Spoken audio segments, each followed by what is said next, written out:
अस्सलाम वालेकुम स्टूडेंट्स। वालेकुम सलाम सर। क्या हाल है? सब खैरियत से हैं? मैं काफी देर से बोल रहा था लेकिन मुझे बाद में पता चला कि मेरा माइक ही म्यूट है, तो अब मैंने अनम्यूट किया माइक को। और बताएं, आप सब खैरियत से हैं? जी सर। कैसा गुजरा जी आपका ये वीक? अल्हम्दुलिल्लाह सर।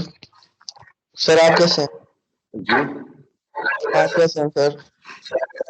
जी, मैं तो बिल्कुल ठीक हूँ जी, अल्लाह का शुक्र है। तो कल की क्या एक्टिविटीज रही आपकी 23 मार्च की?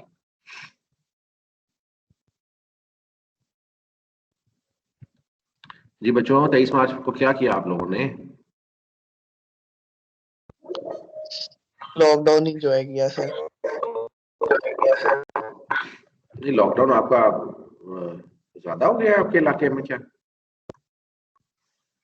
नो सर, लेकिन बहुत ज्यादा सख्ती कर रहे हैं।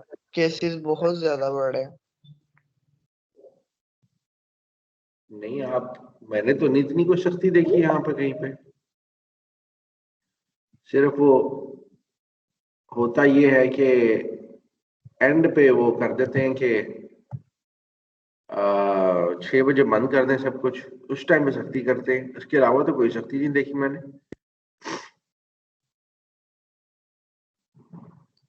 तो सर आजकल हमारी सुबह से 6 बजे होती है।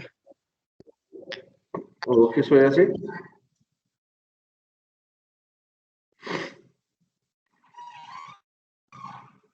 वालेकुम सलाम। जी जी, थैंक यू। जी, वो किस वजह से बेटा, क्या हो गया? ऐसी कौन सी मुसीबत आ गई कि आप लोगों की सुबह 6 बजे से स्टार्ट होना शुरू हो गई, जो कि आम दिन में पहले सर बड़ी लेट होती रूटीन है? बहुत ज्यादा खराब हो जाती है जब ऑनलाइन क्लासेस होती है ना, इस वजह से। अच्छा, वो क्यों? वो कुछ ज्यादा काम बढ़ जाता है आप लोगों का? काम तो टीचर्स का बढ़ जाता है ज्यादा।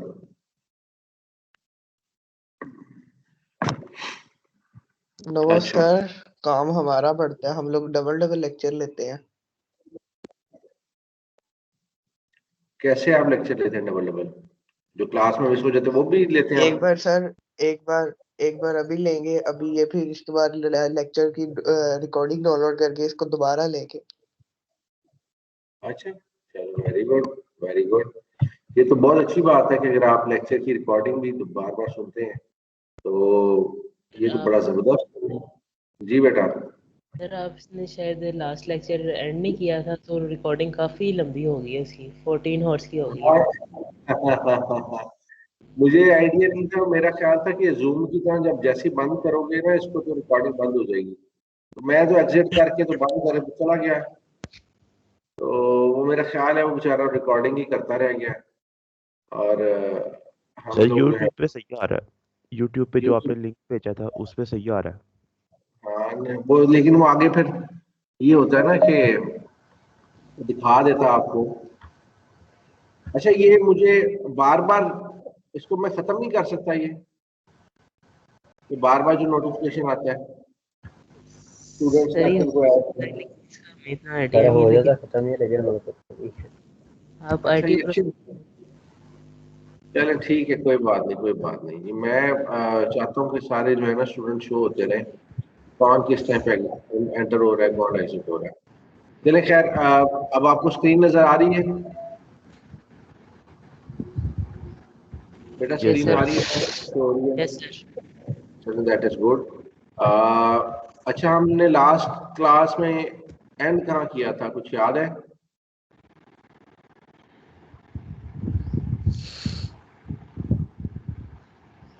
सर सैलरी के बारे में पढ़े थे, क्या क्या अच्छा, उसकी कैटेगरीज हम्म, होगी।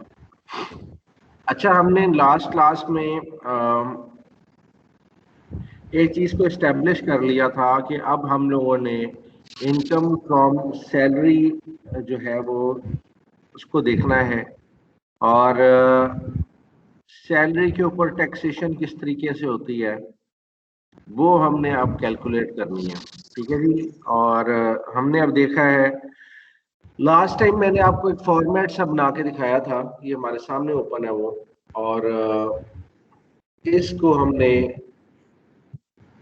एक आपके सामने मैंने एक फॉर्मेट सा छोटा सा बना के दिखाया कि इनकम टैक्स ऑन सैलरी की कैलकुलेशन किस तरीके से की जाती है। ये एक बेसिक ओवरव्यू था कि आगे चल के जो अगली क्लासेस में हमने सैलरी के ऊपर या बंदे की, इंडिविजुअल की, पर्सन की जो इनकम है उसके ऊपर टैक्स की कैलकुलेशन किस तरीके से करनी है। अच्छा, इनकम के सोर्स जो है उसका सबसे पहला हम सैलरी को लेते हैं। आज हमने क्या करना है कि आज हमने यही चीजें जो लास्ट क्लास में हमने पढ़ी थी इनकी अब डिटेल्स में जाना है, ताकि हम जब आगे अपनी कैलकुलेशंस स्टार्ट करें तो हमारी कैलकुलेशंस में कोई प्रॉब्लम ना आए। अब डिटेल्स में हम कैसे जाएंगे तो, और इसको हम किस तरीके से आगे लेके चलेंगे, उससे पहले मैं चाहता हूं कि आप में से कोई एक या दो स्टूडेंट्स जो हमने लास्ट क्लास में लेक्चर लिया था उसका थोड़ा सा रिव्यू कर दें कि उसमें आप लोगों ने क्या सीखा। जी बेटा, कोई रिव्यू कर दे ताकि हमें पता चल जाए कि हमने लास्ट क्लास में हम कहाँ पे स्टैंड कर रहे थे। जी स्टूडेंट्स, शर्माना नहीं है, घबराना नहीं है, और किसी से डरना नहीं है। जो जो याद है आप लोगों को वो साथ साथ मुझे एक्सप्लेन कर दें ताकि हम फिर उस प्रोसेस को आगे बढ़ाएं और आगे लेके चलें। जी बेटा, आपकी आसानी के लिए चले मैं इसको सामने भी खोल देता हूँ कि हमने क्या सीखा था। जी स्टूडेंट्स, या फिर मैं किसी का नाम लूं।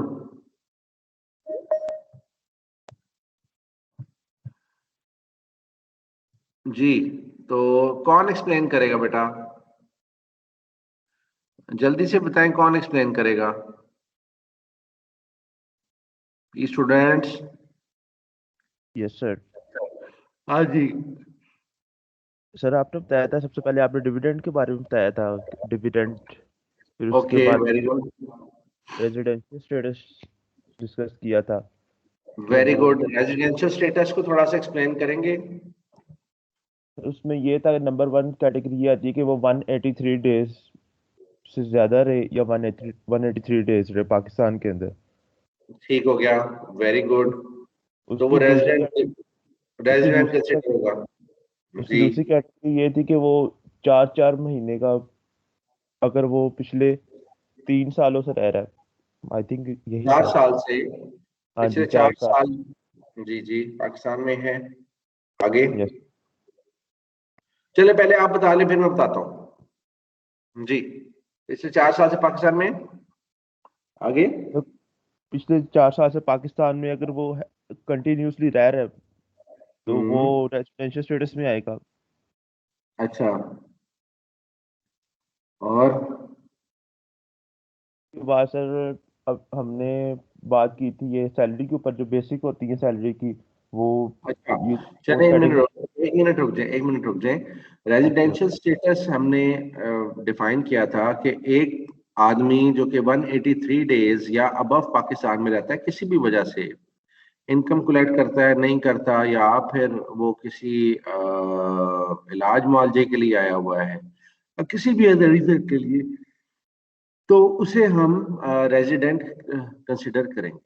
फिर सेकंड सिनेरियो ये था कि हमारे जो मुल्क में अगर कोई बंदा रह रहा है कोई 4 साल से, पिछले 4 साल में वो 365 दिन से ज्यादा अरसा पाकिस्तान में रहा है, और उसके अलावा या फिर क्लॉज ये है कि पिछले 4 साल वो पाकिस्तान में रहा है और साथ में इस साल में सिर्फ 4 महीने वो पाकिस्तान में रहा है, तो he will be considered as resident. ठीक है जी। तो यस सर। थर्ड क्लॉज क्या थी हमारी? थर्ड क्लॉज ये थी कि अगर कोई पाकिस्तानी सिटीजन बाहर के मुल्क में पाकिस्तान ने भेजा हुआ है और वो गवर्नमेंट जॉब पे है, तो तब भी उसकी टैक्स जो है वो डिडक्ट होगा और उसको रेजिडेंट डिक्लेयर किया जाएगा और रेजिडेंट कंसीडर किया जाएगा, क्योंकि गवर्नमेंट ऑफ पाकिस्तान के बिहाफ पे वो बाहर गया है और अपनी ड्यूटीज वहां पे अंजाम दे रहा है, जिस तरह के एम्बेसीज के लोग होते हैं, तो they are considered as resident of Pakistan. जी, नॉन रेजिडेंट इसके बरक्स है। ऑब्वियसली जो बंदा 183 दिन तक पाकिस्तान में नहीं होता वो नॉन रेजिडेंट है। और उसके अलावा अगर कोई कंपनी है, अगर कंपनी रजिस्टर्ड अंडर पाकिस्तान है, पाकिस्तान के किसी भी लॉ के अंडर रजिस्टर्ड है, तो that will be considered resident. और इसके अलावा एसोसिएशन ऑफ पर्सन अगर पाकिस्तान में उनका बिजनेस ज्यादा है, हेड ऑफिस उनका पाकिस्तान के अंदर है और यहाँ से अपने ऑपरेशन या मैनेजमेंट काम कर रही है, तब वो पाकिस्तानी रेजिडेंट कंसिडर होंगे। खैर, ये this was a brief synopsis of residential status. अब हम आगे आ जाते हैं income tax on salary. Salary के ऊपर आप बताइएगा क्या हमारी डिस्कशन हुई थी? जी students, what have we discussed upon income from salary? जी बेटा, सेम स्टूडेंट, ये अक्षय कुमार, प्लीज अक्षय। जी बेटा बताएं। सर सैलरी के बारे में डिस्कस किए थे कि 4 ये बेसिक होती है ये सैलरी की, उसके बाद अलाउंसेस आ जाती हैं, अच्छा, ये मंथली होते हैं, फिर उसके बाद ईयरली ईयरली कैलकुलेट किया जाता है, फिर ईयरली के ऊपर टैक्स लगता है, income tax. Very good very good. आगे। और फिर सर ये जी जी बेटा। सर ये मेडिकल फैसिलिटी, हाउसिंग फैसिलिटी, इसके ऊपर सर, इसके ऊपर टैक्स कैलकुलेट किया जाता है ईयरली। अच्छा, ईयरली इसका मतलब, हाँ देखा ना, पहले लेक्चर के बाद अभी तक हम लोग कंफ्यूज हैं कि हमने इनके ऊपर टैक्स की कैलकुलेशंस किस तरीके से करनी है, ऐसे ही है ना? चलें, आज हम इसको आगे बढ़ाते हैं। याद रखिएगा, हम अगर हेड्स ऑफ इनकम को डिफाइन करें तो हेड्स ऑफ इनकम जो है वो हमारे डिफरेंट आएंगे। ठीक है जी। नंबर 1 हमारा हेड ऑफ इनकम आएगा जी सैलरी। सैलरी। ठीक है जी। नंबर 2 हमारा हेड ऑफ इनकम आएगा जी इनकम फ्रॉम हाउस प्रॉपर्टी। और नंबर 3 आ जाएगा हमारा जी इनकम फ्रॉम बिजनेस। नंबर 4 आएगा हमारा कैपिटल गेन। और नंबर 5 आएगा income from other sources. Income from other sources. अच्छा जी, ये इस चीज के लिए मैं आपको थोड़ी सी एक्सप्लेनेशन दे देता हूँ कि एक बंदा है, वो डिफरेंट तरीके से उसकी अर्निंग्स आ रही होंगी। कुछ बंदे हैं कि सिर्फ वो जॉब करते हैं और उनका ओनली सोर्स ऑफ इनकम जो है वो सैलरी है। सपोज अगर मैं आपको अपनी एग्जांपल दूं तो मुझे इनकम फ्रॉम मल्टीपल सोर्सेज आती है। मुझे सैलरी की मद में भी मुझे 3 या 4 जगहों से जो है वो पेमेंट्स आती है। ठीक है जी। 3 डिफरेंट सोर्सेज ऑफ सैलरी। ठीक है। अगर ये मैं कहूँ जी सैलरी मुझे 3 सोर्सेज से आती है, मैं आपको एग्जांपल के तौर पे बता रहा हूँ सारी चीजें। ये 3 सोर्सेज ऑफ सैलरीज हैं जी। उसके अलावा इनकम फ्रॉम हाउस प्रॉपर्टी, मुझे इनकम फ्रॉम हाउस प्रॉपर्टी नहीं आती, कोई जमीनों का किराया नहीं आता। इनकम फ्रॉम बिजनेसेस, बिजनेस में मुझे यानी कि सपोज मुझे साल की 3 लाख या 4 लाख रुपया इनकम आ जाती है। कैपिटल गेन्स, ऑब्वियसली कोई मैं अगर एसेट अपना सेल करता हूँ तो उसके ऊपर कुछ मुझे कभी 30,000 कभी 40,000 आ जाता है, या अगर अदर सोर्सेज है, कोई बैंक में पैसे रखे हैं और उसमें मुझे इंटरेस्ट आ रहा है या उसके ऊपर मुझे उस प्रॉफिट आ रहा है, बैंक प्रॉफिट, तो that will be considered as other sources. Obviously ये तमाम जो पैसे हैं ये किसे आ रहे हैं, ये एक टैक्स पेयर या सॉरी एक पर्सन को आ रहे हैं, इंडिविजुअल को आ रहे हैं, और उसका काम क्या है? उसका काम ये है कि अपनी जो है वो टोटल इनकम के ऊपर उसने टैक्स जो है वो देना है। तो टोटल इनकम इन सारों को मिला के बनेगी, लेकिन इसका मतलब ये नहीं है कि अगर किसी की सैलरी है और बाकी चीजें उसके पास नहीं है तो वो इससे एग्जेम्प्ट है, नहीं। अगर वो सैलरी ही उसकी टोटल इनकम बनती है, सैलरी ही से उसको टोटल इनकम होती है, तब वो सिर्फ सैलरी के ऊपर देगा टैक्स। अब हम सैलरी को स्टार्ट कर देते। सैलरी को अगर हम देखें तो सैलरी को मेंशन किया गया है under section 11 of income tax ordinance. ठीक है जी, 2001 के तहत इसको डिफाइन किया गया।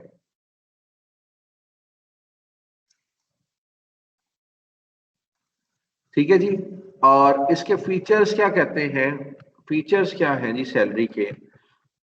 फीचर्स में कहा गया है जी कि the amount must be received by an employee. Employee कौन होगा? वो बंदा जिसको पैसे मिल रहे हैं फ्रॉम हिज एम्प्लॉयर, जो बंदा पैसे दे रहा है, और पास्ट एम्प्लॉयर जिसके पास पहले से मुलाजमत की गई है। ठीक है जी। अब सेकंड चीज इसका मतलब ये है कि there is a relationship between an employer and employee, इन दोनों के दरमियान में एक रिलेशनशिप है। इसको एग्जिस्ट जरूर करना चाहिए। कोई बंदा किसी को हायर कर रहा है, ये चीज लाजमी होना चाहिए। सेकंड जो इसके फीचर है वो ये है कि आप income is paid by government, या किसी गवर्नमेंट या उसके लोकल अथॉरिटी ने दी है आपको। अथॉरिटी का मतलब ये है कि गवर्नमेंट का मुलाजिम है, कंपनी या पब्लिक बॉडी से मिल रही है, पब्लिक या AOP से मिल रही है, या किसी भी और जगह से मिल रही है। इसका मतलब क्या है कि इस लॉ के तहत हर तरह के मुलाजमीन को जो है वो कवर किया गया है। इसमें आपके घर के मुलाजमीन को भी कवर किया गया है। सपोज अगर एक मुलाजमीन है, कोई माली है, वो 4 जगह पे काम करता है या 5 जगह पे काम करता है और वो डिफरेंट मालिकान से पैसे लेता है, तो उसकी भी इनकम जो है वो टैक्सेबल इनकम है। अगर कोई शेफ है, वो एक जगह पे या 2 जगह पे जाता है, जॉब करता है और वहां से वो पैसे लेता है, तो वो भी टैक्सेबल इनकम है। और इसका मतलब ये है कि इसके अलावा अगर कोई कंपनी के लिए काम कर रहा है तो वो भी टैक्सेबल है। गवर्नमेंट के लिए काम कर रहा है या कहीं पे भी काम कर रहा है जिसमें एम्प्लॉयर और एम्प्लॉय का रिलेशनशिप जो है वो डिफाइन हो जाए, then that he is a employed person or he is entitled to receive income from salary। ठीक है जी। थर्ड, अगर सर आप इसके, जी बेटा। सर ये पास्ट एम्प्लॉयर का क्या मतलब है? पास्ट एम्प्लॉय का मतलब ये है कि सपोज मैं या आप कहीं पे जॉब करते हैं और उस जॉब को छोड़ देते हैं। ठीक है, ओके सर, ओके उस सर, जॉब को छोड़ देते हैं। उस ठीक है सर, जब भी आपको जॉब छोड़ेंगे तो आपको 1 या 2 सैलरीज एक्स्ट्रा यस मिल सर, जाएगी। यस सर, एक सिनेरियो तो ये हो सकता है। दूसरा सिनेरियो ये हो सकता है कि इनकम टैक्स ईयर के अंदर आपने जॉब चेंज कर ली। ठीक है, एक इनकम टैक्स ईयर के अंदर सपोज आपने दिसंबर में जॉब चेंज की, तो पुराने एम्प्लॉय से भी आपको पैसे मिले और आपने नई जॉब स्टार्ट कर दी किसी और जगह पे। तो आप जब वहां पे जॉब कर रहे होंगे तो ऑब्वियसली आपका प्रेजेंट एम्प्लॉय तो कोई और होगा और पिछला एम्प्लॉय यस कोई सर। और। तो और आपने सर उससे भी इनकम रिसीव टैक्स किया और इससे भी इनकम। टैक्स टैक्स दोनों दोनों पे लगेगा। ठीक है ना। ऑफिस ये अच्छा किया, इस चीज को क्लियर आउट आपने कर लिया। मेरी कोशिश होती है कि मैं साथ साथ आपको जो चीजें हैं वो बताता जाऊं। अब आगे ये 2 पॉइंट्स हमने फीचर्स को देखे हैं, और ये मैं साथ साथ मैं स्लाइड्स बना के भी कर सकता था, लेकिन साथ साथ लिखने का मतलब ये है कि आप लोग जो है ना वो साथ साथ पॉइंट्स बनाते जाएंगे, वरना स्लाइड्स को जो है वो आप इस तरह शायद गौर से ना देखें, इस तरीके से सर यही आपको बेटर है, यही ज्यादा बेटर है। होगी इसमें। Third is income is due to employee after services. Income is due to employees during or after services. इसका मतलब यही है कि आपने उसको पैसे देने हैं अगर वो काम कर रहा है उसके दरमियान, या अगर वो काम कर चुका है तो उसके बाद भी आप उसको पैसे दे रहे हैं। अगर इसको हम इसकी एग्जांपल देखें तो ये एग्जांपल हमें पेंशन की सूरत में नजर आती है। ये पेंशन जो है वो जब बंदा एक जगह पे काम करके खत्म हो जाती है उसकी एक मियाद एज की, तो तब वहां से रिटायर होता है, और रिटायरमेंट के बाद भी कंपनी जो है उसको या फिर गवर्नमेंट उसको कॉम्पनसेट करती है, पेंशन की सूरत में उसको पैसे देती है। That pension is also a source of income, और ये भी टैक्सेबल है अगर ये उस कैटेगरी में आपको ले आती है कि जहां पे आपने टैक्स देने के काबिल हो जाते हैं। खैर इसके बाद फोर्थ इसका जो फीचर होगा वो है employee in case of company including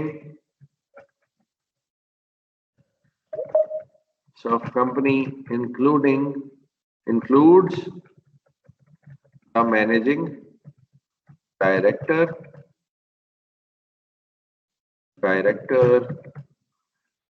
or an agent of the company।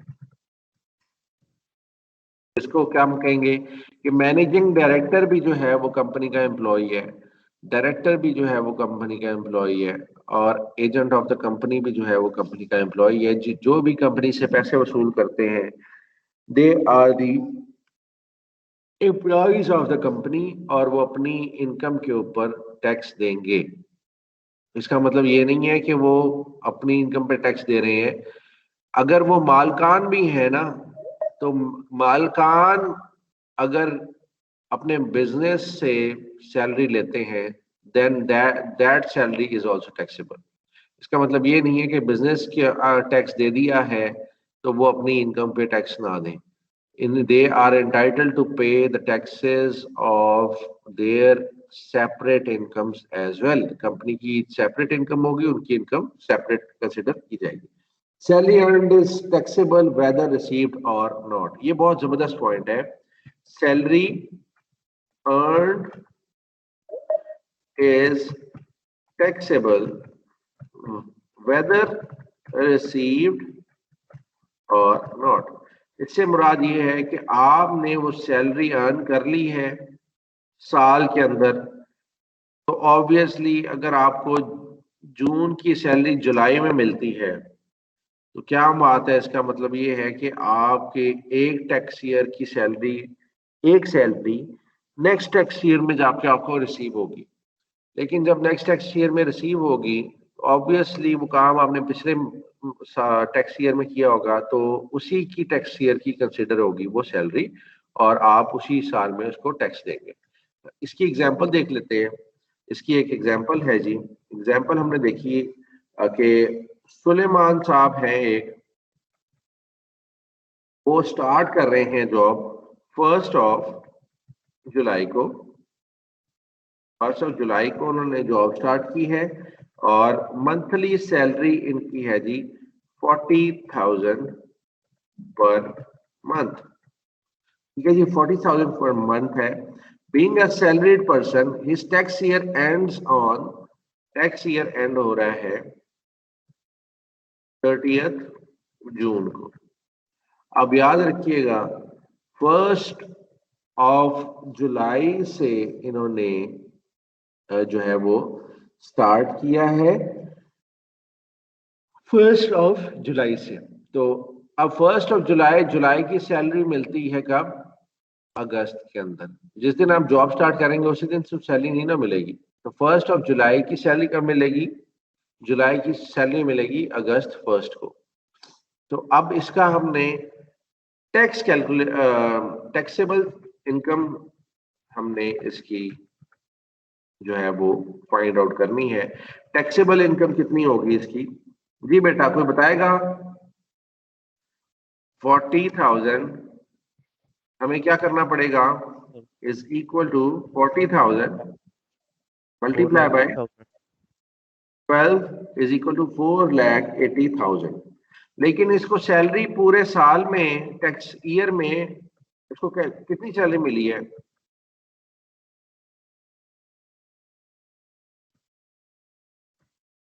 अगर आपको जुलाई की सैलरी 11 रिसीव्ड हुई है, इसको 11 रिसीव हुई है, 11 सैलरीज रिसीव्ड।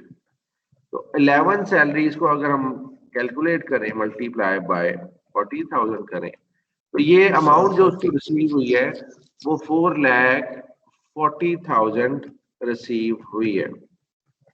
तो क्या उसने 4,40,000 पे टैक्स देना है या 4,80,000 पे टैक्स देना है? जल्दी से बताएं। 480 का देगा sir. He has to pay tax on. 480 का sir. He has to pay tax on 4,80,000। इसकी रीजन क्या है जी? Salary earn is taxable whether received और नॉट। ठीक हो गया जी? अब ये समझ आ गई। ये एक एग्जांपल के साथ हमने सैलरी को समझ लिया और इसके बाद हम सेकंड एग्जांपल समझ लेते हैं। ये एग्जांपल जो है ना आपकी कैलकुलेशन के लिए काफी बेहतर हो जाएंगी। आपकी कैलकुलेशन जब हम टैक्स की कैलकुलेशन करने जाएंगे या इनकम फ्रॉम सैलरी या कोई भी और कैलकुलेशन करने जाएंगे टैक्स कैलकुलेट करते हुए, तो ये एग्जांपल्स हमारे लिए एक गाइडिंग लाइट का जो है वो हमें क्या नाम है, मशले राज की तरह हमें रास्ता दिखाएंगी रोल प्ले कि करेंगे सर, गाइडिंग। हम, हाँ जी, हमें गाइड करेंगी कि हमने ये ट्रीटमेंट इस तरह की थी तो अब हमने ये ट्रीटमेंट ऐसे करनी है। आगे आ जाते जी। सुहेल साहब है एक, वो किसी कंपनी के एम्प्लॉय हैं फॉर पास्ट मैनी इयर्स और उनकी सैलरी है जी 52,000 पर मंथ सैलरी वो ले रहे हैं। बड़े अमीर कबीर आदमी हैं और on June 20th 2019 okay, June 20th 2019 को क्या होता है? He requests his employer that advance salary for next 3 months may be sanctioned. He asks for advance salary. अच्छा जी, एडवांस सैलरी मांग ली उन्होंने 3 महीने की और एम्प्लॉयर कहता है कि भाई ले लो, pays 3 months salary as well. तो अब क्या होगा? अब टैक्स कितने पे लगेगा? अगर मैं सिंपल सी एक कैलकुलेशन करता हूं तो मिस्टर सुहेल साहब की सैलरी थी 52,000 और मल्टीप्लाई किया इसको हमने 12 से, तो ये आ गया 6,24,000 रुपया सैलरी है जो कि उनको साल में मिलती है। अब साल में 6,24,000 मिलती है और 6,24,000 रुपया जो उसकी साल की सैलरी है वो रिसीव करता है और उसके ऊपर टैक्स देता है। अब क्या हो रहा है कि एम्प्लॉयर ने उसको 3 मंथ की सैलरी जो कि बनती है इंटू 3, 1,56,000 रुपया जो है उसको एडवांस में भी दे दिया। अगर हम देखें तो ये दोनों अमाउंट्स कितनी बन जाती हैं? इन दोनों को मैं ऐड कर लेता हूं। ऐसे ये बन गई जी 7,80,000। अच्छा, अब मेरा सवाल आपसे ये है कि ये टैक्स ईयर के अंदर उन्हें यही सैलरी के ऊपर टैक्स देना होगा, इस सैलरी के ऊपर टैक्स देना होगा 6,24,000 के ऊपर, या जो अमाउंट रिसीव हो गई है 7,80,000 इसके ऊपर टैक्स देना होगा? अब ये बताएं जी। तो सर 6,24,000 624 पे क्योंकि सर वो पूरे साल की है, जब मर्जी ले वो। अच्छा, पूरे साल की सैलरी है तो वो जब मर्जी ले लिया उसने, तो अब क्या उसने 6,24,000 पे टैक्स देना है या 7,80,000 पे टैक्स देना है? तो 6,24,000 6,24,000 पे सर। अच्छा, 780 पे सर। अच्छा, 780 सर। अच्छा, किसी का 7,80,000 के ऊपर अभी किसी ने कहा है, तो 7,80,000 पे क्यों देगा?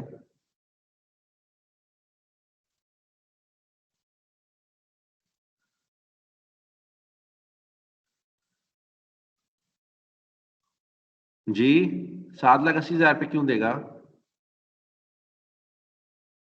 जी सर कोई 7,80,000 नहीं हो सकता, क्योंकि वो फिर अब बानी एक टैक्स ईयर का टैक्स पे कर रहा है, तो फिर इसमें नेक्स्ट ईयर भी उसका पे करना पड़ेगा 3 मंथ्स का, उसमें ऐड हो अच्छा, जाएगा, तो इसी वजह से फिर वो लास्ट वाली अमाउंट ठीक रहेगी। अच्छा जी, अब मैं आपको एक पॉइंट बताता हूं। Salary received is taxable whether it is earned or not।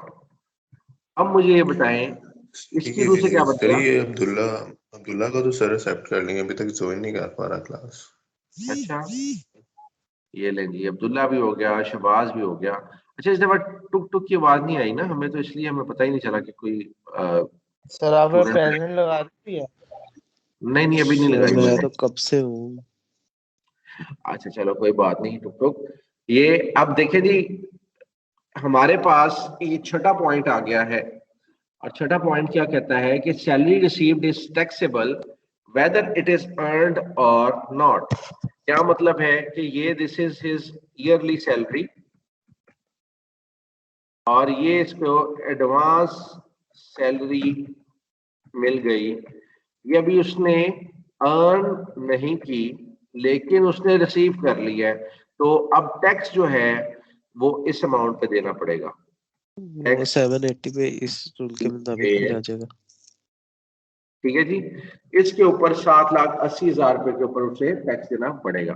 अब 7th पॉइंट हम, मैं इसमें एक और 7th फीचर है, फीचर्स में साथ साथ करवाते जा रहा हूँ और एग्जांपल्स भी करवाते जा रहा हूँ ताकि आप लोगों को ध्यान में रहे। Arrears of salary, arrears of salary will be taxable in the year of receipt। ठीक है, if these have not been taxed in the year in which the amount was earned। वो क्या कह रहा है कि अगर कोई सैलरी का एरियर है वो आपको रिसीव होता है, तो जिस साल वो आपको रिसीव होगा उसी साल उसको टैक्स करेंगे। लेकिन अगर उस पहले से टैक्स काट के दिया जाता है या अगर उसको टैक्स करके दिया जाता है तब उसका टैक्स पहले ही कटेगा। अब जिस तरीके से कुछ ऑर्गेनाइजेशंस हैं, जैसा कि हमारी सहाफती बरादरी है, तो काफी मुश्किल टाइम आया था इनके ऊपर, तो इनकी सैलरीज बहुत ज्यादा डिले हो गई थी, 3-3 4-4 महीने की सैलरीज जो है वो डिले होती है।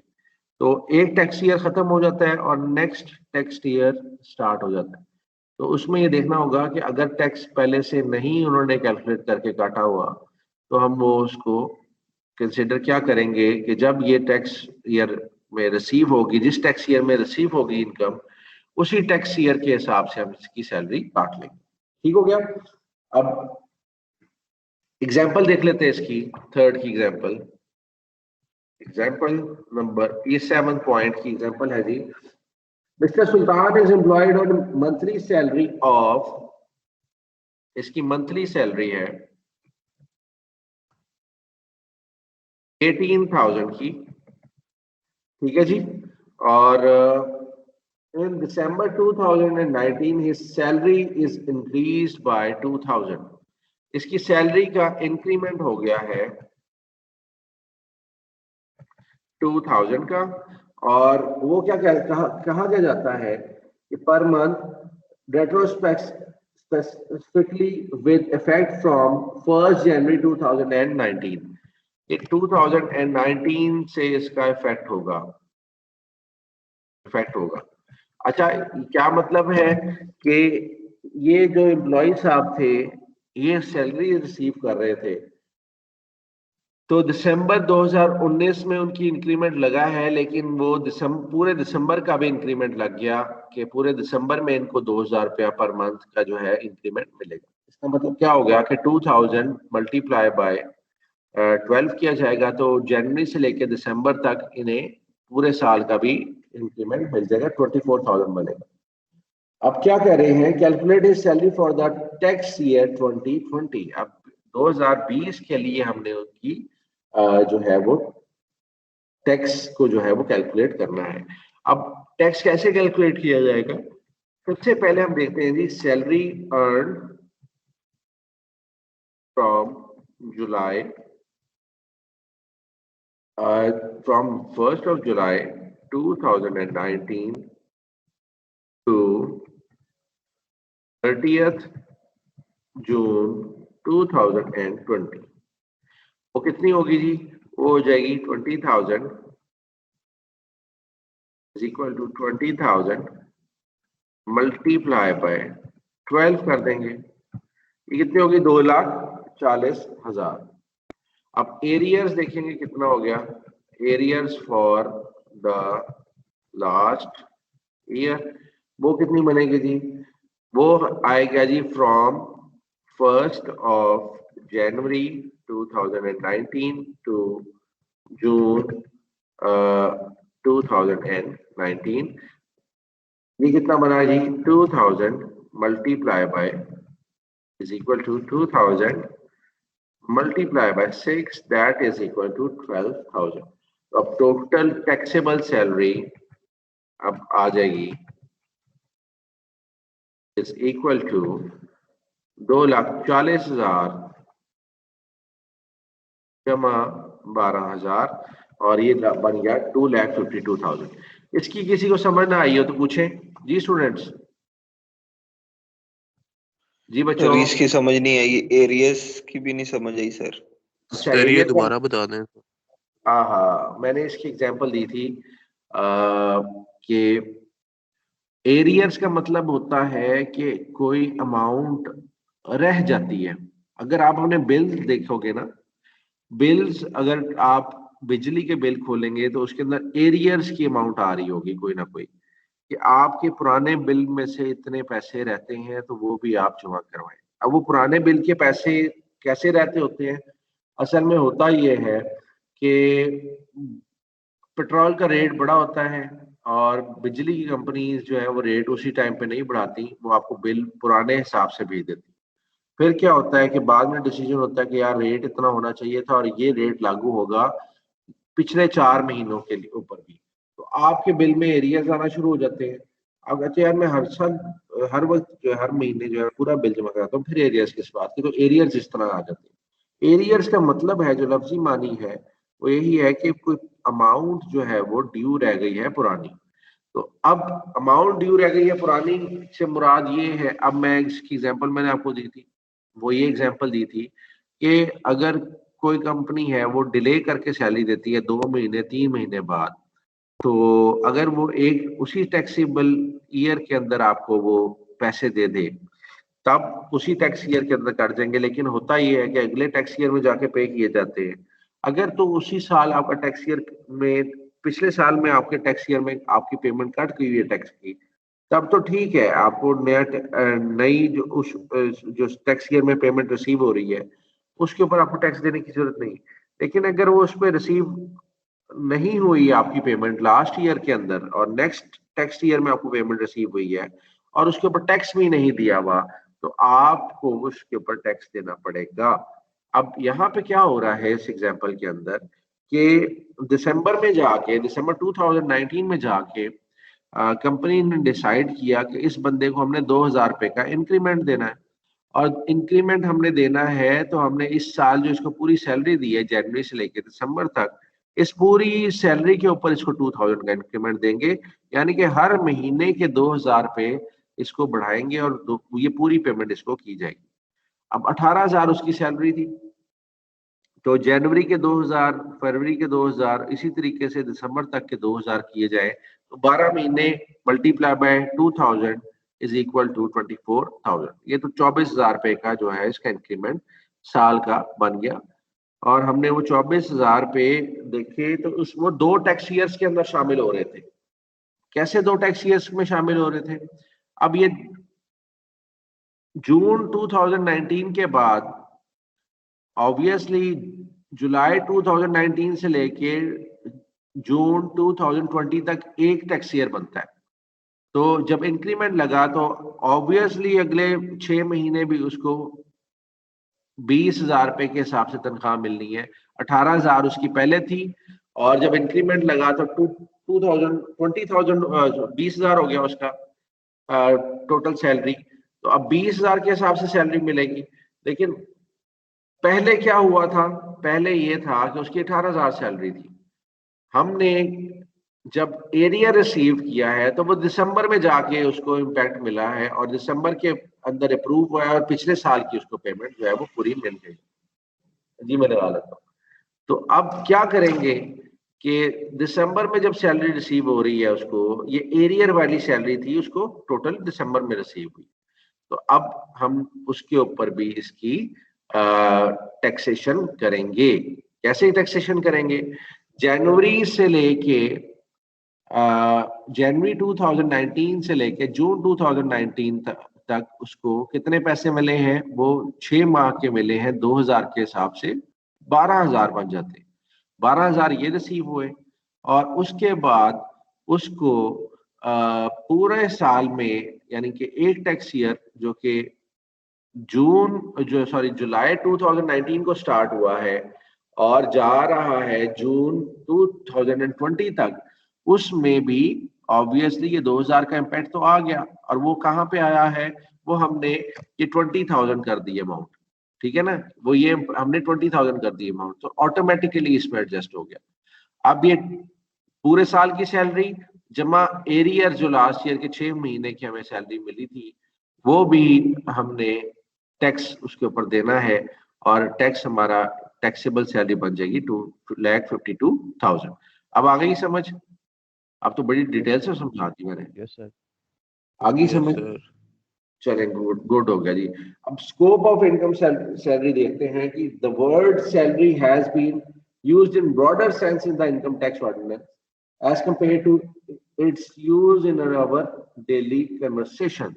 अच्छा जी, इसका स्कोप थोड़ा सा ब्रॉड है और अब हम बात करेंगे जो हमने लास्ट लेक्चर के अंदर कुछ बातें की थी।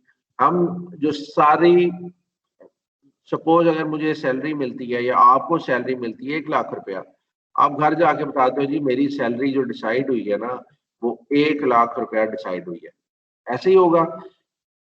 घर वालों को क्या लगे कि आपको किस मद में कितने पैसे मिल रहे हैं, वो तो कहते हैं कि जनाब आपको टोटल पैसे कितने मिल रहे हैं वो इतना हमने बताना होता है घर जाके कि सर इतनी जनाब सैलरी मिल रही है। लेकिन इस सैलरी को जो है ना वो हमें स्कोप ऑफ सैलरी जो है वो कवर करता है। कवर क्या क्या चीजें करता है? फर्स्ट ऑफ ऑल वो कवर करता है जी सैलरी और वेजेस को, वेजेस इसमें शामिल है। दूसरा वो क्या चीज कवर करता है? एन्युटी को, पेंशन को और ग्रेचुटी को, ग्रेचुटी को, ठीक है जी, ये 3 चीजों को कवर करता है। इसके अलावा फीस कोई रिसीव हुई है, कमीशन कोई रिसीव हुआ है, उसके अलावा और अलाउंस कोई मिला है, इन चीजों को करता है। चौथा है जी perquisites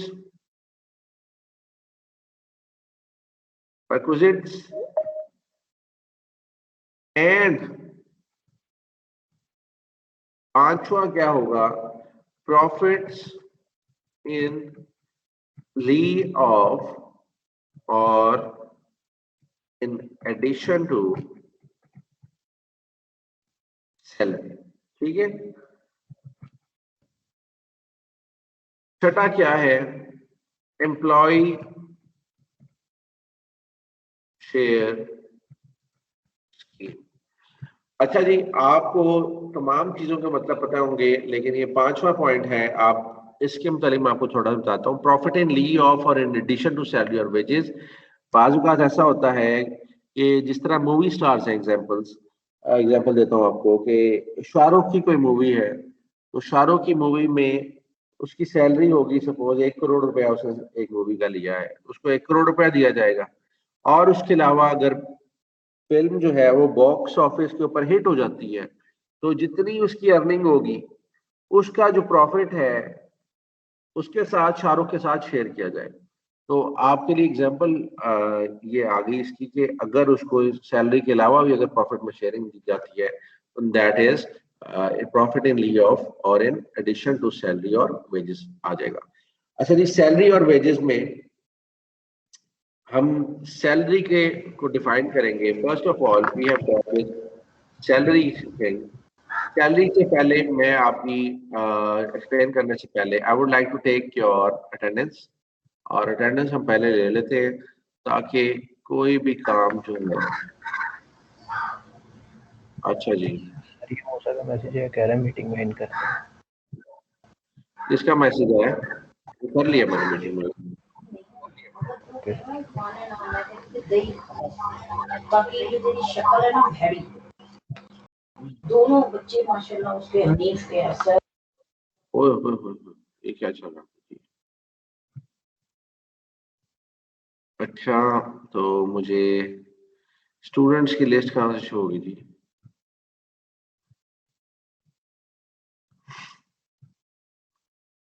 okay,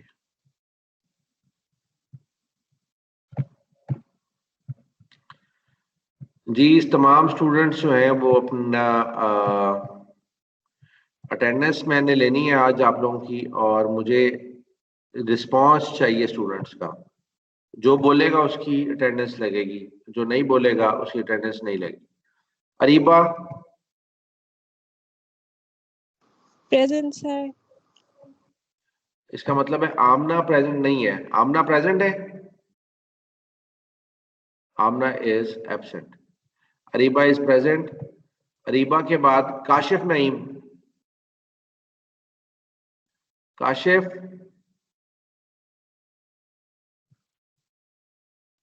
ji Kashif. Kashif is absent. Mohammad Usam present. Okay, Mohammad Usam is present. उसके बाद Saboor Akram. Present. Mohammad Abbas.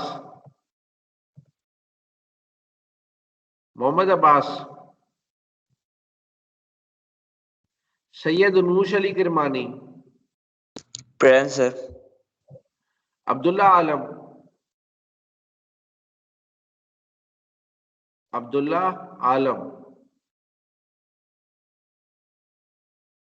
Ali Hasan.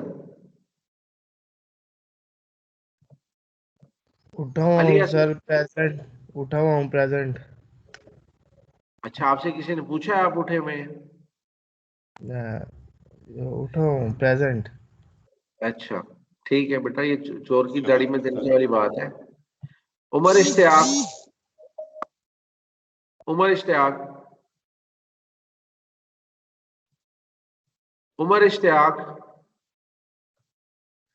Mohammad Saad Tahir.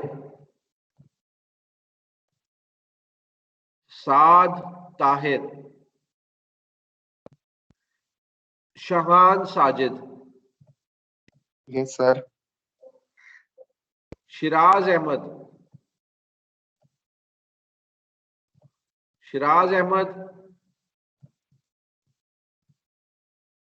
Talha bin Asif, present. Okay. Hamza Hussain, Hamza Hussain,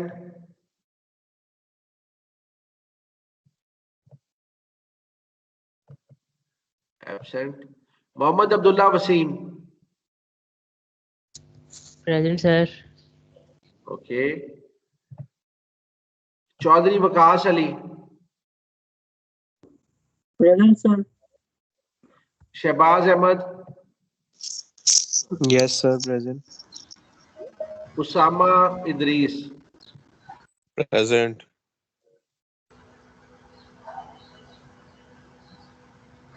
Usama Idrees, present sir. Okay.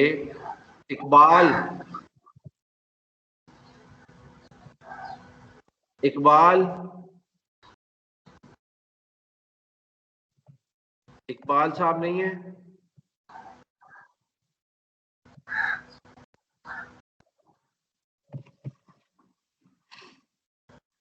Awais Ashraf,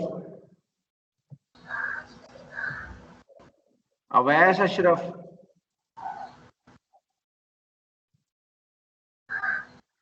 Adeeb Munir, sir वैसे से प्रेजेंट है। ओके। वैसे से अदीब, प्रेजेंट है सर। जनाब Aamir, present sir. Sir Reeba को ऐड करना, वो चलेगी है बाहर, वो उसको वो कह रही ऐड नहीं हो पा रही मैं। बेटा मुझे तो नहीं आ रही कोई नोटिफिकेशन उसकी। सर आपने प्रेजेंट लगाई है ना, तो वो एकदम चलेगी वापस बैक पे, तो उसको कह रही मैं दोबारा ऐड करें। अच्छा जी। Hadi Malik, present sir. Okay. Umar Iqbal, Umar Iqbal, Umar Iqbal, present sir. Alisha Suhail, present sir.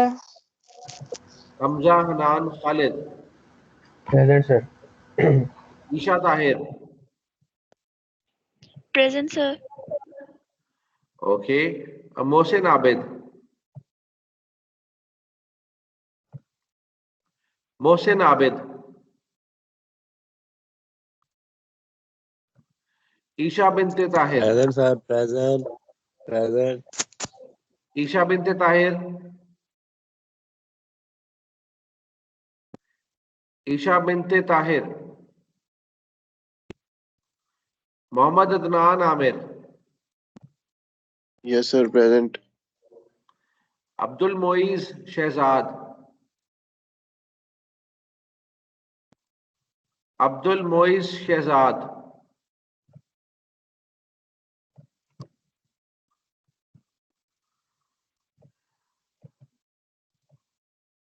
Mohammad Shahbaz, present sir.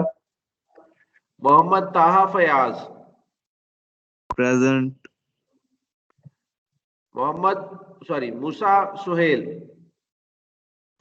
Yes sir present. Mohammad Najam Saleem, yes sir. Zuhaib Amjad, Zuhaib Amjad,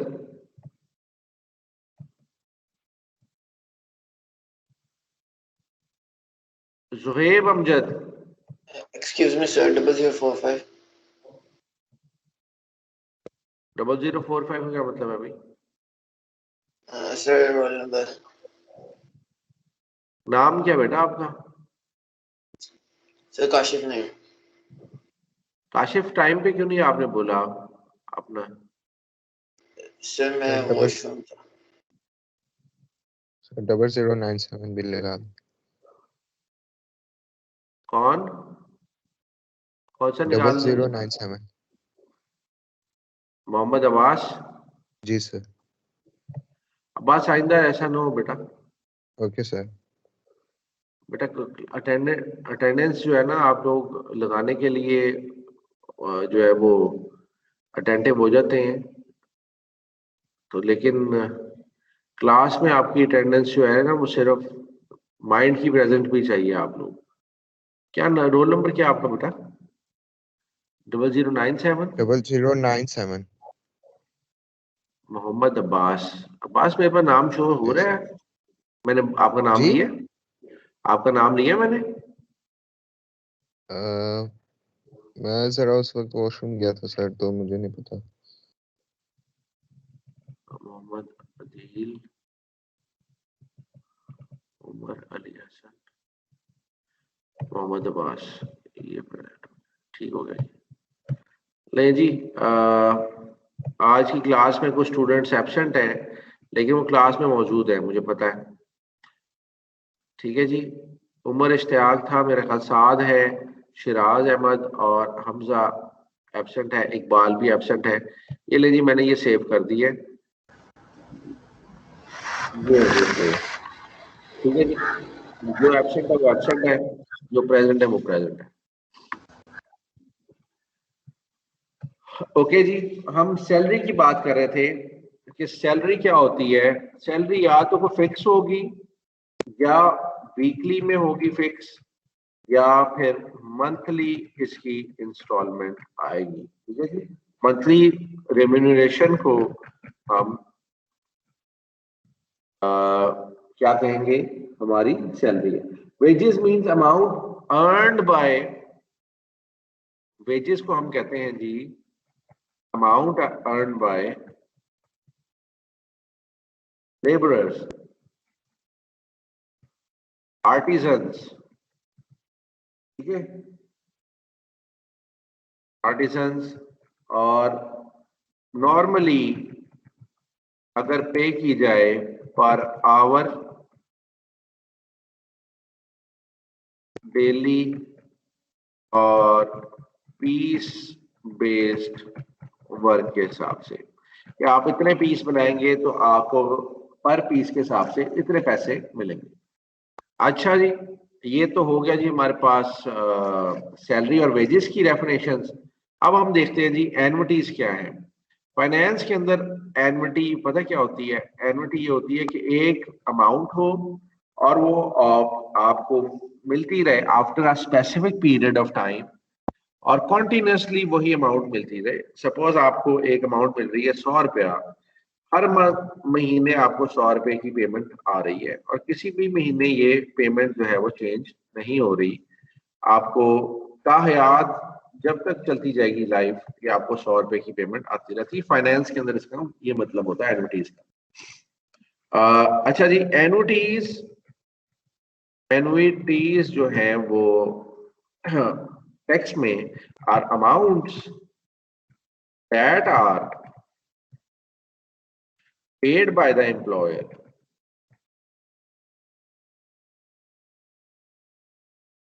annually. ये सालाना रकम जो है वो मिलती है। और पेंशन की अमाउंट जो है is the amount received from past employers after retirement. अच्छा, इसका मतलब ये है कि हम कहीं पे जॉब करते थे, वहां से हमने रिटायरमेंट ले ली है, तो वहां से पैसे जो आ रहे हैं हमें रिटायरमेंट के बाद मंथली के हिसाब से, दैट इज अवर पेंशन।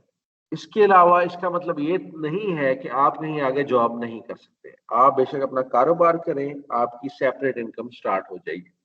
आप अगर कहीं जॉब करेंगे, आपकी नई इनकम स्टार्ट हो जाएगी, पेंशन भी मिलेगी आपको और आपकी नई इनकम भी आपको साथ साथ मिलती जाएगी। सपोज इसका मतलब ये है कि अगर आपको नई जॉब से 50,000 पर मंथ मिला है और 20,000 आपकी सैलरी आ रही, पेंशन आ रही है पर मंथ की, तो आपको 70,000 पर मंथ जो है वो अर्निंग स्टार्ट हो चुकी है।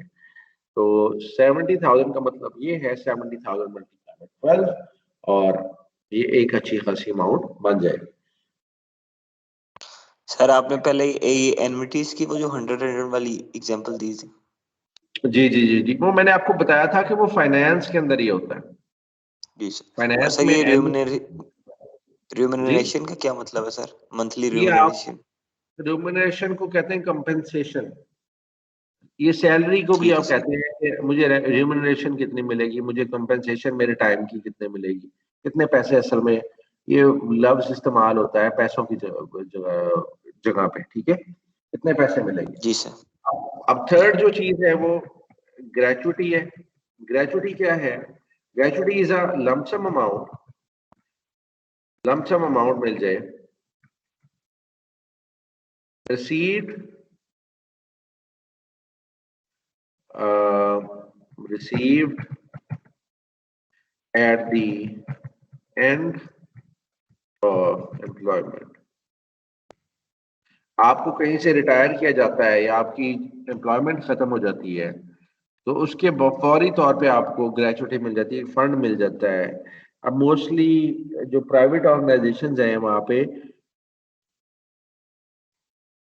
ग्रेचुटी के नाम पे आपको एक फंड मिल जाता है और वो एक अच्छी खासी अमाउंट होती है। उससे आप कोई कारोबार करना चाहें तो कारोबार कर लें, और अगर आप बैंक में रखना चाहें तो आप बैंक में कुछ भी आप कर सकते हो उस अमाउंट से। तो ये भी आपकी एक, जिसे कहते हैं इनकम फ्रॉम सैलरी में कंसिडर होती है।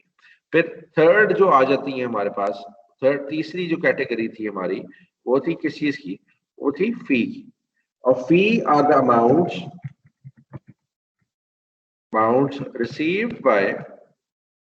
received from employer on the basis of work performed। अच्छा, आप लोगों से रिक्वेस्ट है कि स्टूडेंट्स बाज़ बात ये करते हैं कि यार हम रिकॉर्डिंग देख लेंगे।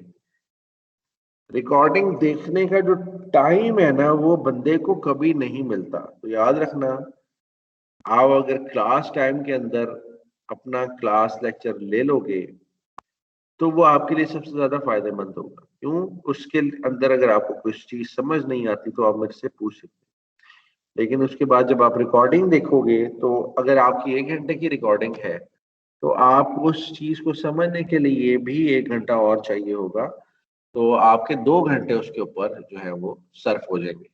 तो इसीलिए मेरी रिक्वेस्ट है आप लोग रिकॉर्डिंग या आपका जो मामलात है वो क्या क्या किया करें इसकी, कि आप पहले ही जो क्लास लेक्चर के टाइम है उसी टाइम पे ही इसको समझ लो, ज्यादा बेहतर हो। तो हमने रिकॉर्डिंग देखने का टाइम ही नहीं मिलता है, पहली बात तो ये है। यही कह रहा हूँ ना, टाइम ही नहीं मिलता। और टाइम बंदे को कभी नहीं मिलेगा रिकॉर्डिंग देखने का। उसके बाद ये होगा कि एकदम से जब पेपर सर पे आएंगे तो भागोगे, सर पटकोगे अपना कि कहाँ जाए। खैर, fee are the amounts received from employer on the basis of work perform. कोई भी आपने काम किया है तो आपने उसकी फी चार्ज कर ली है। ठीक हो गया जी। कमीशन एम्प्लॉयज, कमीशन जो है एम्प्लॉय करता है the work done on remuneration agreed. इसका मतलब क्या होगा? On the basis of percentage of the income of employer। होता ये है कि अगर प्रॉपर्टी डीलर्स की बात करें, वो कहते हैं जनाब अगर आपका 1 करोड़ रुपए का मकान हम बिकवाएंगे तो उसके ऊपर 1% कमीशन है वो हमारा होगा। इसका मतलब क्या है कि 1 लाख रुपया उनका एज अ कमीशन उनको रेम्यूनरेशन दी जाएगी। ठीक हो गया? ठीक हो गया भाई? इसी तरीके से सेल्स स्टाफ, जी बेटा, सेल्स स्टाफ के साथ कंपनीज में कमिटमेंट की जाती है कि अगर वो 10 लाख रुपए की सेल करेंगे पर मंथ की तो उन्हें 1% कमीशन दिया जाएगा। इसका मतलब क्या होगा? 10 लाख के ऊपर 1%, तो 1% हो गया 10,000 रुपया हो गया। 10,000 रुपया उनको सेल्स टीम को दिया जाएगा। लेकिन अगर सेल ज्यादा होंगी तो इसी तरीके से कमीशन भी उनका ज्यादा हो जाएगा। आगे आ जाते हैं जी। आगे हमारा 4th पॉइंट है परक्विजिट्स का। परक्विजिट्स का, these are फैसिलिटीज, पर्क्स भी कहते हैं इसको, और बेनिफिट्स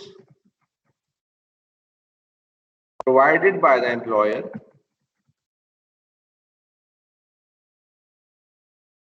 टू हिज एम्प्लॉइज।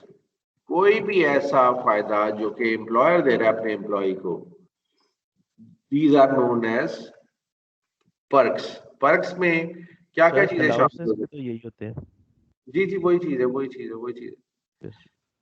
ठीक है ना, पर्क्स भी यही है, अलाउंसेस भी इसी तरीके से बात होती है, इंटरचेंजेबली इसको इस्तेमाल किया जाता है। सपोज अब इसमें पार्ट ए में कहता हूं जी कि ए में आपका आता है value of rent free accommodation provided by the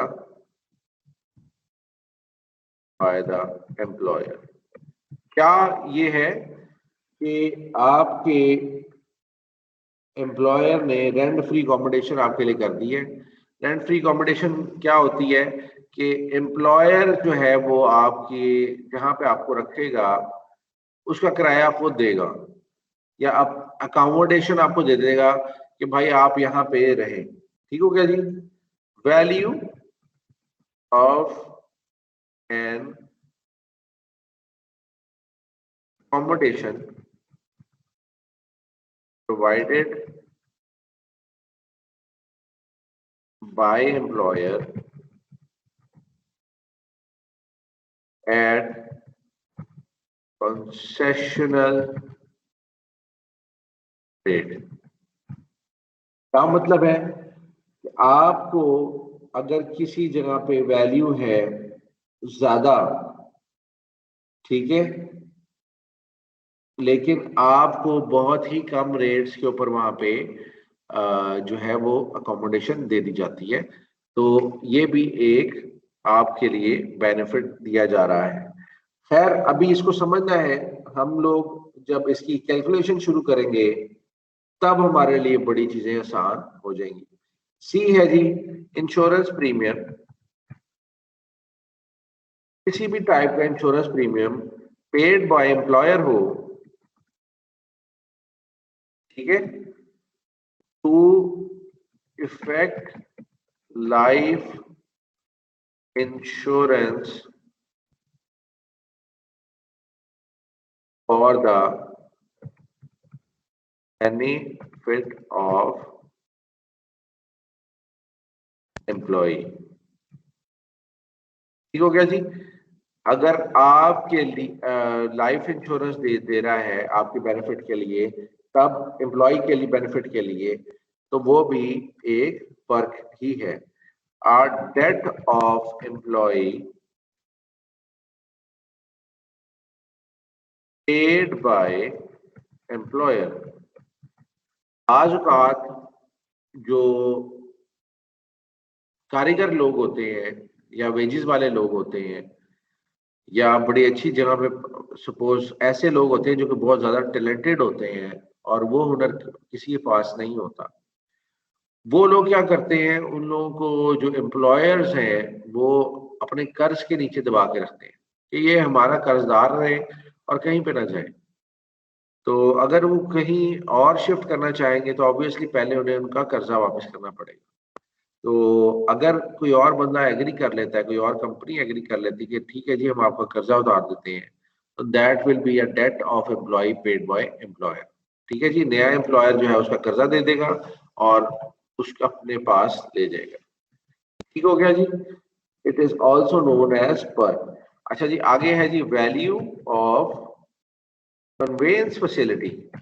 convince facility मतलब बोले तो इसको कहेंगे transportation provided by the employer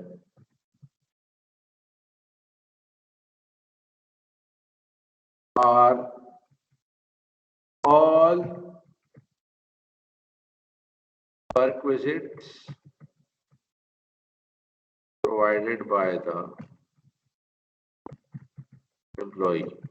इसके अंदर कन्वेंस के तमाम चीजें आ जाएंगी।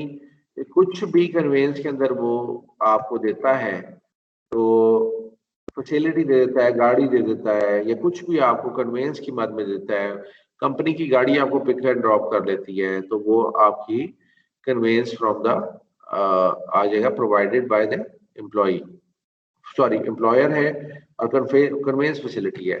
इसके अलावा सर्विसेज ऑफ हाउसकीपर, घर के मुलाजिम दे दिए आपको, और फौज के अंदर इस तरह होता है, ड्राइवर आपको दिया हुआ है कंपनी ने, और गार्डनर दिया हुआ है, या कोई और फैसिलिटी दिए हुए, बंदे दिए हुए हैं, और द डोमेस्टिक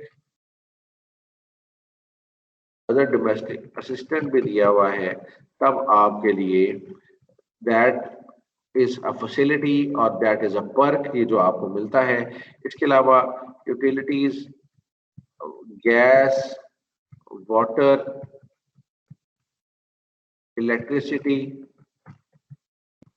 कुछ भी आपको मिलता है, दैट इज योर पर्क। ये आपके परक्विजिट्स हैं, ये आपके अलाउंसेस हैं, ये आपको फैसिलिटीज हैं जो कि एक एम्प्लॉयर से आपको मिलती हैं। ठीक है जी। और profit in lieu of or in addition to salary की मैं आपको थोड़ी सी एक्सप्लेनेशन दे देता हूँ, थोड़ी एग्जांपल्स दे देता हूँ। वो क्या है जी कि अगर आपको कंपनसेशन रिसीव हो एम्प्लॉयर से, किस सूरत में, अगर आप टर्मिनेट हो जाते हैं, तो that is also considered as profit in lieu of or in addition to salary. ठीक है जी। इसके बाद compensation on modification of terms of employment, अगर आपकी एम्प्लॉयमेंट की टर्म्स में मॉडिफिकेशन हो जाती है, आपको कुछ उसमें बेनिफिट हो जाता है, that is also profit in lieu of or in addition to salary. क्या मतलब हो रहा है? प्रॉफिट हो रहा है या एडिशन टू सैलरी आपको मिल रहा है। The amount receive from provident fund और any other fund which is contributed by employer. Provident fund होता ये है कि आप कुछ शेयर करते हैं और एम्प्लॉयर कुछ अमाउंट उसमें साथ में आपके शेयर करता है। जितनी अमाउंट आप शेयर करते हैं उतना ही एम्प्लॉयर आपका शेयर करता है, और फिर आपका प्रोविडेंट फंड इकट्ठा होना शुरू हो जाता है। ये पर मंथ जो है वो पेमेंट जाती है, और ultimately at the end of your employment आपको एक बड़ा अच्छा फंड मिल जाता है। Over time payment receive from employers, अगर आपको सैलरी के अलावा ओवर टाइम मिलता है तो दैट इज प्रॉफिट, या और इन एडिशन टू सैलरी आपको मिलता है। Allowances such as DNS allowance, conveyance allowance, medical allowance, entertainment allowance, utility allowance etcetera receive from employees, ये जो है भी इसी में आते हैं। बोनस रिसीव फ्रॉम एम्प्लॉयर भी इसी कैटेगरी में आता है। डायरेक्टरशिप फी और fee for attending meetings of board of directors is part and parcel of taxable salary, ये भी इसी कैटेगरी में आएगा। फिर आ जाता है जी valuation of perquisites, allowance and benefits.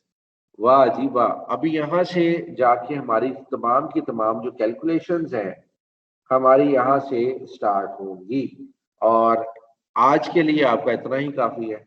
बाकी ये हम नेक्स्ट क्लास में जो है वो करेंगे स्टार्ट। सर इसका डी पार्ट जरा बताइएगा। डी पार्ट किसका? ये वाला D, a debt of employee paid by employer. Employee कर्जा था, सपोज किसी जगह पे काम करता था और वहां से उसने 2 लाख रुपया लिया हुआ था। ऑब्वियसली जब इसने स्विच करना है तो पहले वो कर्जा उतारेगा फिर जाएगा, ऐसे होगा ना। तो जो जहाँ पे नई एम्प्लॉयमेंट इसे मिली है वो बंदे जानते हैं कि ये बंदा किस कैटेगरी का है, तो वो क्या कहते हैं कि यार हम आपका पुराना कर्जा भी अदा करते हैं, लेकिन आप हमारे पास 5 साल से कम अरसे तक नहीं रहेंगे, आप 5 साल तक हमें छोड़ के नहीं जाएंगे। समझ आ रही बात की कि उसके साथ बात नहीं करेंगे, कॉन्ट्रैक्ट उसका इस तरह का करेंगे कि वो 2 लाख रुपया भी वैसे किसी तक किसी सूरत में वो पूरा कर ले, लेकिन होगा ये कि पुराना कर्जा सिंपल टैक्स की सूरत में कि पुराना कर्जा इन्होंने पे कर दिया है, तो that is also considered as income. ये इनकम के तौर पे इसको कंसीडर किया जाएगा। ठीक हो गया जी।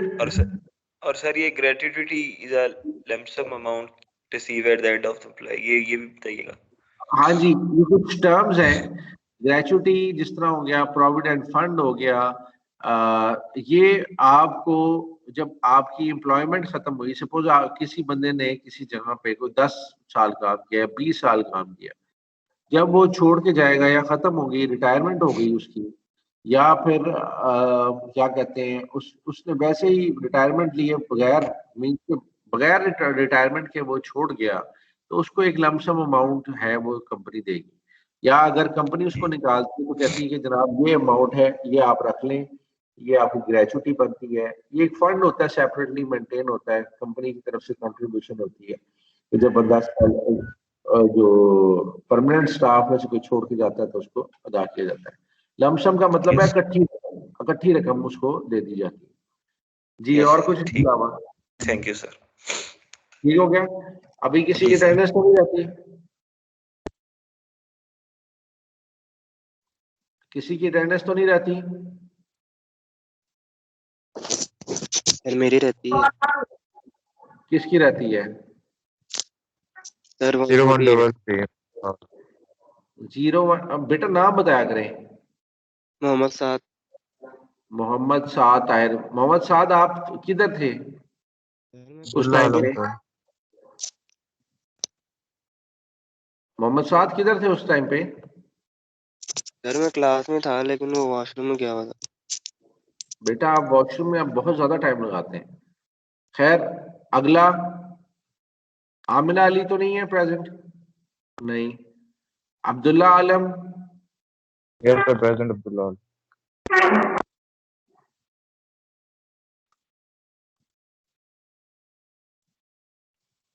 इसके अलावा और तो कोई नहीं है? उमर इश्तियाक? शिराज अहमद? हमजा हुसैन? हमजा हुसैन? हमजा हुसैन है प्रेजेंट?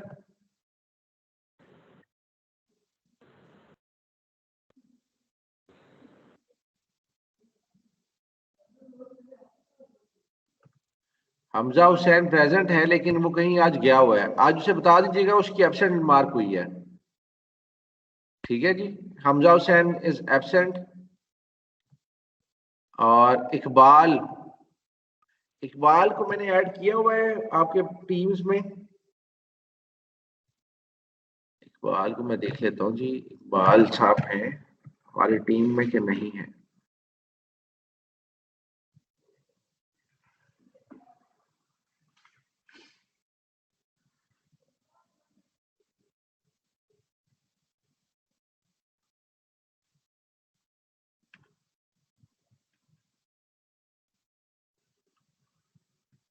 इसमें ऐड मेंबर कहाँ से होगा?